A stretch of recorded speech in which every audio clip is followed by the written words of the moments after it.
కడపలో నిర్వహిస్తున్న వైఎస్ వివేకానంద స్మారక సభలో కుమార్తె వైఎస్ సునీత మాట్లాడుతున్నారు. లైవ్ లో చూద్దాం. జీవితమంతా తన అన్న రాజశేఖర రెడ్డితో కలిసి పనిచేశాడు.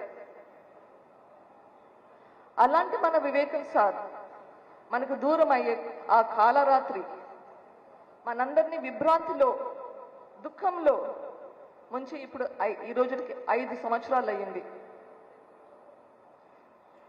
ఇంత మంచి మనిషికి అంత కీడు ఎలా జరిగింది, ఎలా తలపెట్టారు అని మనమంతా విభ్రాంతిలో ఉండగా మన జగనన్న ముఖ్యమంత్రి అయినాడు. మీకు గుర్తుండే ఉండొచ్చు, మే 30, 2019 ఆ రోజు మన జగనన్న ముఖ్యమంత్రిగా ప్రమాణ స్వీకారం చేసుకున్న రోజు.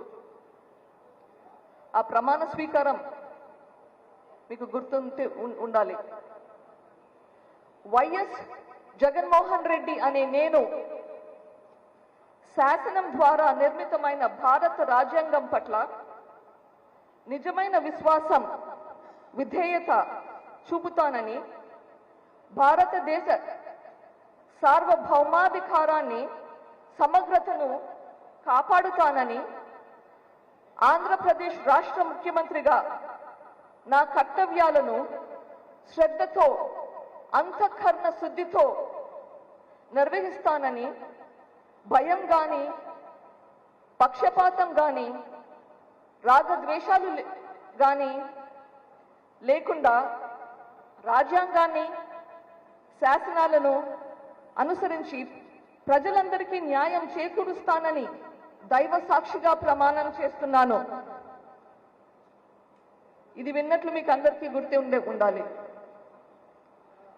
వైఎస్ జగన్మోహన్ రెడ్డి అనే నేను ఆంధ్రప్రదేశ్ రాష్ట్ర ముఖ్యమంత్రిగా నా పరిశీలనకు వచ్చిన లేదా నాకు తెలియవచ్చిన ఏ విషయాన్ని నా కర్తవ్యాలను సక్రమంగా నిర్వహించేందుకు అవసరమైన మేరకు తప్ప ప్రత్యక్షంగా కానీ పరోక్షంగా కానీ ఏ వ్యక్తికి లేదా వ్యక్తులకు తెలియపరచనని లేదా వెల్లడించనని దైవ సాక్షిగా ప్రమాణం చేస్తున్నాను.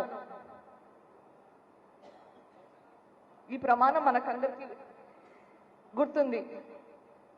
ఈ ప్రమాణం మనం చూసి మనమందరము మంత్రముగ్ధులమయ్యాము. భవిష్యత్తు పట్ల చాలా భరోసా వచ్చింది. ఈ ప్రమాణం ప్రకారం ఆయన బాధ్యతలు నిర్వహించేటప్పుడు రాగద్వేషాలు ఉండకూడదు, అంతఃకరణ శుద్ధితో చేయాలి.